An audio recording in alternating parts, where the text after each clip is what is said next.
To nasze? Nie. Tutaj idzie tak, drabinka. Drugie to jest beta-aktyna z pacjenta K coś tam. Później jest TFR1, TFR2 z tego samego pacjenta, a 3 ostatnie to jest konkel, beta-aktyna, TFR1 i TFR2.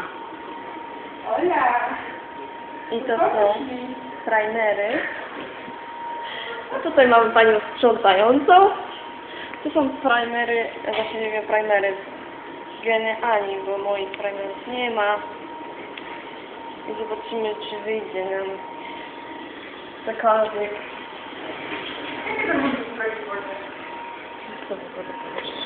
Możemy zrobić TB1.